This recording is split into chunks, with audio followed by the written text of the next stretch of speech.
வா கவிதா வா கவிதா. என்ன பண்றீங்க? என்ன ரொம்ப நேரம் ஆயிருச்சு. ஆமாமா. மதியம் எங்க சாப்பிட்டீங்க? ஹோட்டல்ல சாப்பிட்டீங்களா? நாங்கெல்லாம் போனோம்னா பெட்ரோல் பங்க்ல பெட்ரோல் குடிச்சிட்டு வரோம். பெட்ரோல்ல கவுண்ட்ல தான் சாப்பிடுறோம். ஆமா நக்கல் பண்ணாம. பின்ன அப்புறம் ஹோட்டல்ல சாப்பிட்டீங்க. எந்த ஹோட்டல் சொல்லணும்ல? ஹோட்டல் ஏதோ ஒரு ஹோட்டல் சாப்பிட்டுருக்கீங்க. சரி சரி சரி. சரிடி என்ன எப்ப அன்னைக்கு கிளம்புவோம்? இப்ப ஒரு மணி நேரத்துல கிளம்பிடலாம்ல? அப்படியே அரை மணி நேரத்துல கிளம்புவோம். எல்லாத்தையும் எடுத்து எல்லாம் ரெடியா இருக்கு. ரெடியா எடுத்து இங்க வச்சு. வந்து குற்றாலம் போறாங்க. குற்றால அருவியில குளிச்சது போல் இருக்குதா? சரி என்ன மாப்ள? அது ரைட் கிட்ட சொன்னாங்கல என்ன 2 நாளைக்கு முன்னாடி பிளான் பண்ணியாச்சு. மாப்ள 6 பேர் போற கார் வச்சிருக்காரு.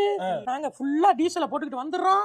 இங்க இருந்து ஸ்ட்ரைட்டா குற்றாலம் போறோம். தண்ணி வருதுன்னு மகன் சொன்னானே. 2 நாளைக்கு முன்னாடி சொல்லிட்டேன். சரி சரி இன்னும் வர்றாங்க. உங்க அத்தையும் வர்றாங்க. அப்படியா? அவங்களே கூட்டிட்டு போறோம். சரி சரி என்ன மாப்ள? வண்டி 8 பேர் தான் போக முடியும் வண்டியில. ஏட்டு அள்ளி போட்டு போவோம் மாப்ள. சரி சீட்டை மடக்கி விட்டு படுத்துக்கிட்டே போயிடுவோம். அப்படியே சரி சரி ஏன் மாப்ள மாதிரி யோசிக்கிறீங்க? இல்ல யோசிக்கல. சரி சரி வாங்க சாப்பிடுங்க வாங்க டீ டீ நான் வர டிக்கியா அவ ஓபன் பண்றோம். என்ன நேக்கா